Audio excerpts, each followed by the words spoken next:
For 3 decades in 40 countries, Andrew Bryant has been supporting leaders and leadership teams to take ownership and become their best selves. With his insight on self-leadership, unlocking human potential in the age of AI, here's Andrew Bryant. Thank you, Wasim.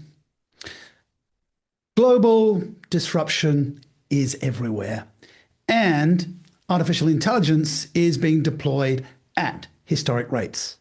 But have you noticed that we're not developing the human intelligence and the human agency to cope with the disruption and work alongside the AI?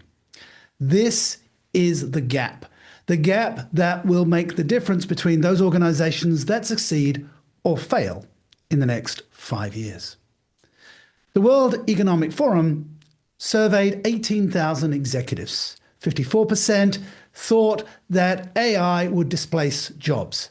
Only 12% thought that they would increase wages. We're hurtling towards a future that promises efficiency, but we question whether that future will be effective. Let me explain with a case study.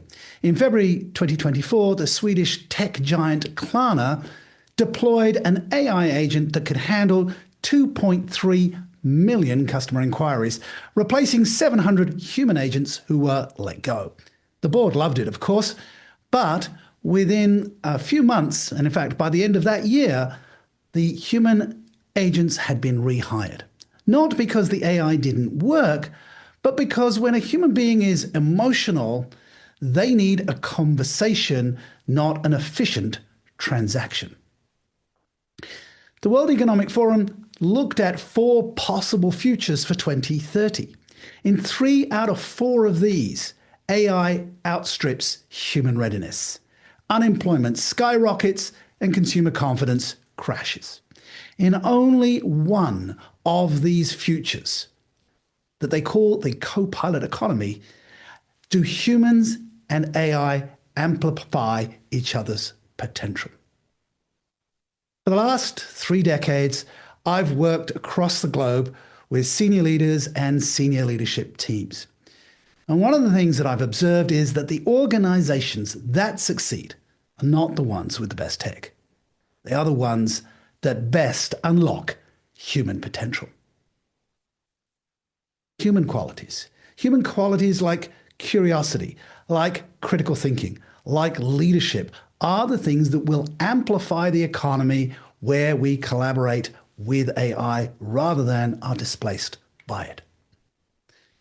Long before I was on a mission to unlock human potential, I was a physiotherapist. Graduated in the United Kingdom, worked with soccer teams, with Olympic athletes, and even with a ballet company. I had a front row seat on how individuals and teams perform under pressure. But what I was really learning was that the heart of all performance issues are mental, emotional. It's about beliefs, identity, and it's about the narrative that we tell ourselves in the moments that matter. This put me on a journey of studying. I studied hypnosis, acupuncture, psychology, neurosemantics, neurolinguistics. And together with my own life experience facing challenges, I found a solution. That solution was self-leadership. Self-leadership is a practice. It is the practice of intentionally influencing your thinking, feeling, and actions toward your objectives. I teamed up with Dr. Anna Kazan. We did the research. We wrote the book published by McGraw-Hill in 2012. And this work has been referenced in over 200 PhD and academic research papers. What this did was it opened up the possibility for me to work with amazing companies like Microsoft, Singapore Airlines, Deloitte, Red Hat, creating cultures where people are empowered with self-leadership and leaders lead with self-leadership. It enabled me to speak in 40 countries. And I can give you a little look at that. We've all had a moment. Now, you heard my introduction. I'm an expert on self.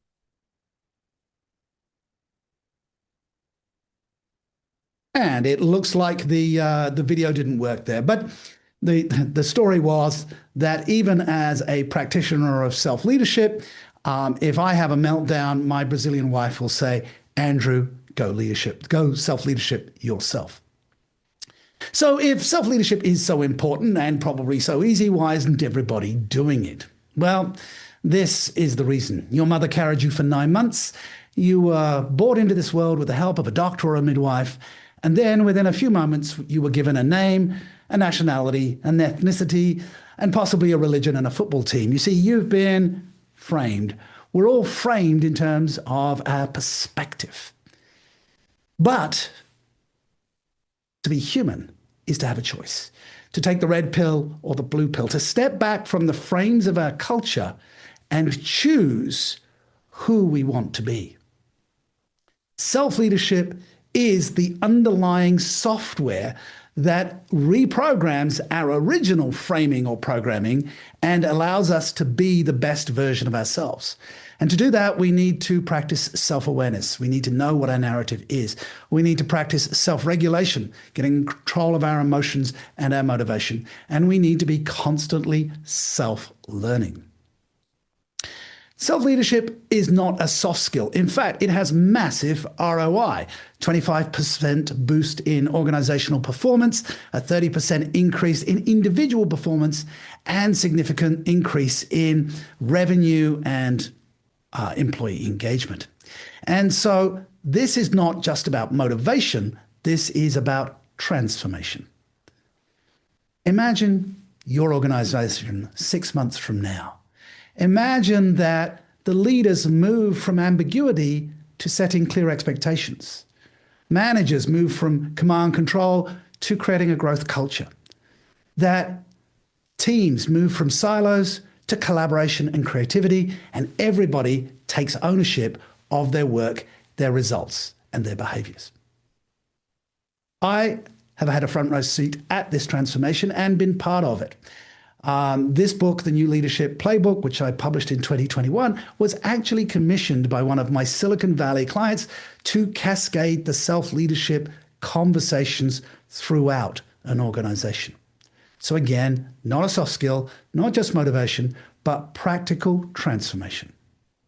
So when my publisher, Wiley, approached me just a couple of years ago and said, "What are you working on?" And I said, "Well, I know that we can amplify human potential through self-leadership, but how are we going to amplify human potential now that the context has changed, the environment has changed with AI?"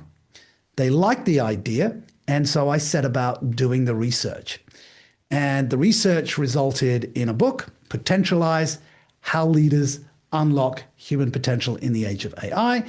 And in the research, talking to organizations that have successfully implemented AI, talking to athletes that have faced challenges but still reached their potential, I began to recognize a pattern.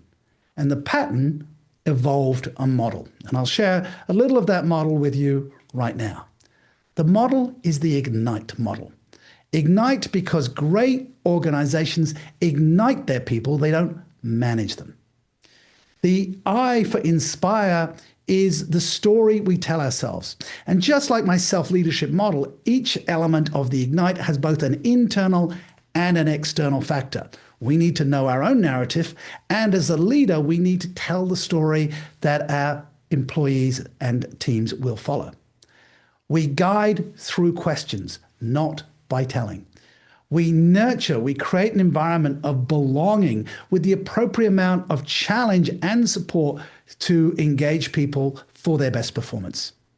We integrate AI with human elements such as curiosity and creativity and leadership. And we transform through challenges to overcome and offer value to our to the organization and to our clients. And finally, we evaluate, we have a feedback loop to make sure what we're doing is working. Now, if we look at that Klarna model, remember I said that Klarna really took a bold move to engage AI early on. So they had an inspire element in terms of the efficiency that they wanted to create, but they didn't guide by asking the right questions. They didn't nurture their people, they let them go. They didn't integrate AI plus humanity, they just pushed for the AI, and they didn't get the transformation that they wanted.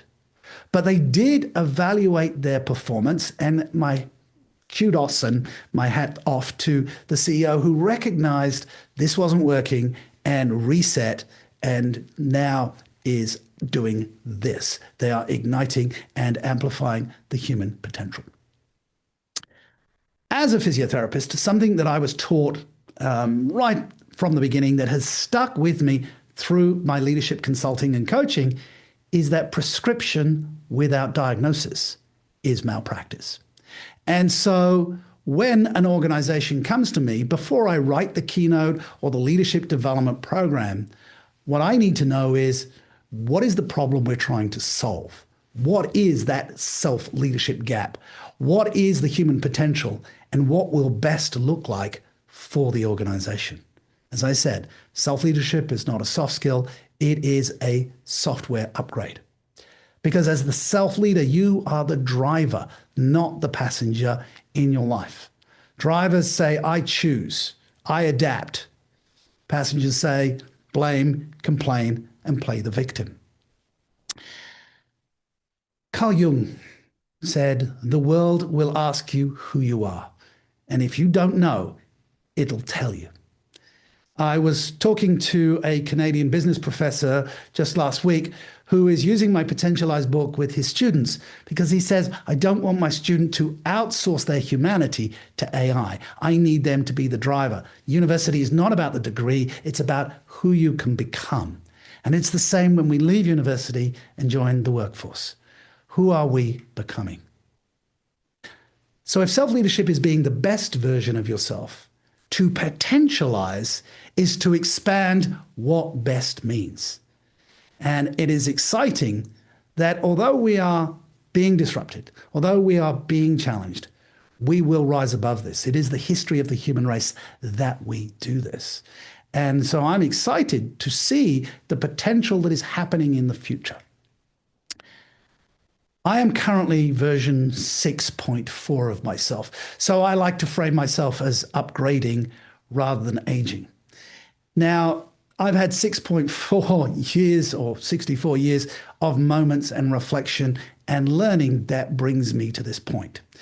Version 6.4 has a lot less hair than version 3.4, but hopefully a lot more wisdom and a lot more compassion, because it is that human element that gives us the competitive advantage. So if you're interested to inspire, guide, nurture, integrate, transform, evaluate, if you want to ignite, firstly, I can recommend the book, but my name is Andrew Bryant, and I work with leaders and leadership teams and organizations to help them to be the best that they can be. How can I help you?